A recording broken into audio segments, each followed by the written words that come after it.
Hey, it's Dorleen. Welcome to my channel. Today I'm showing off a card that I made with this tie-dye stamp set from Hero Arts.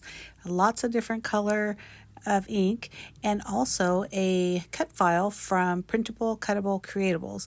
I am a design team member for Printable Cuttable Creatables, and this month our theme is retro.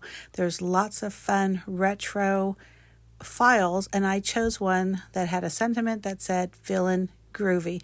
Originally I was going to make a shirt with it, but then I remembered I had this tie-dye set and I've made cards before with it. It's super fun. Basically I just grabbed, my thought was to grab 4 different inks because there's 4 different levels to this tie-dye, and then I just randomly stamped according to the largest and then going down to the smallest. Now, originally I was only going to make 1 card, but I thought, hey, why don't I just make a full 8.5 by 11 sheet, and then I can cut it into fourths and make 4 cards.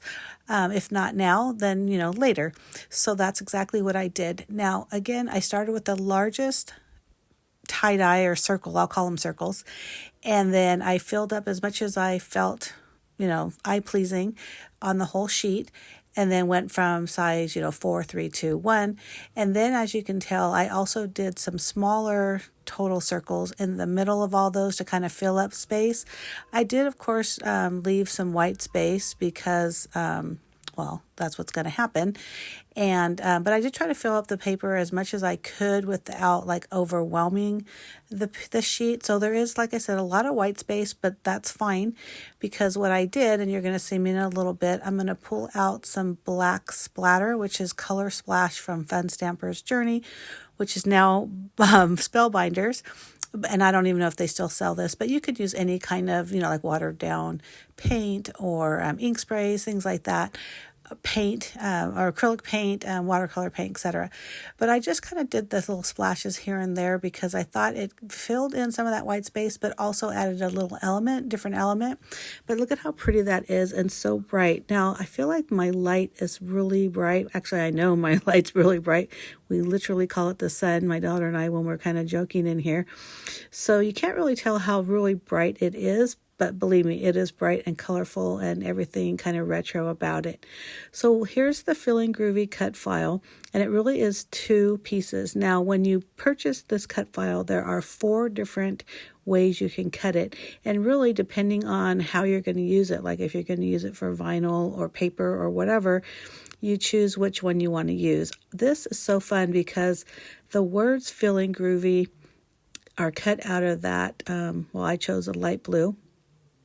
But if you noticed, I can still use those letters. So I have those off to the side, which you can see kind of in that top right corner.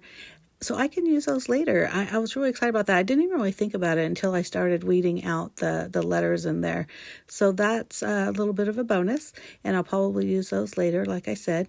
And so right now I just use my micro dot adhesive sheet to put some adhesive behind that. I thought that would be easier than trying to use like a liquid glue or double-sided tape.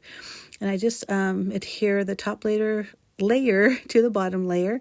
I really, really, really love how I chose black for the bottom layer. And I think the black really contrasts with the bright tie-dye. And then what I did do is I grabbed some strings and fibers and things like that I thought were bright that I wanted to use for the card. I ended up using these orange ones. I'm not even sure what these are from, but I have them in a little plastic bag. And it's kind of like embroidery thread, but I know that's not what it is because it's thicker than that.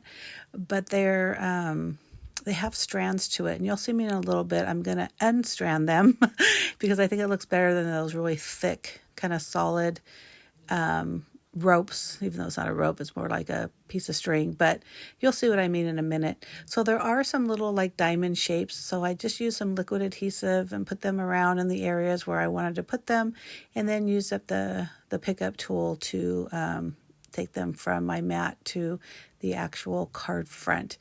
And the cut file has them in those same spots, 2 to the right, 1 down in the middle, and then 2 over to the left.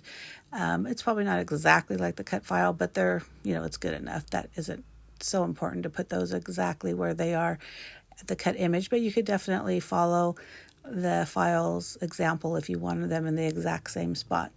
So once I, like I said, I decided I wanted to use this orange, and I just decided to like unthread or unravel. I don't know what the right word is, but you see how much more fun that looks? It just seems, well, first of all, thinner, so it's not going to be as thick of a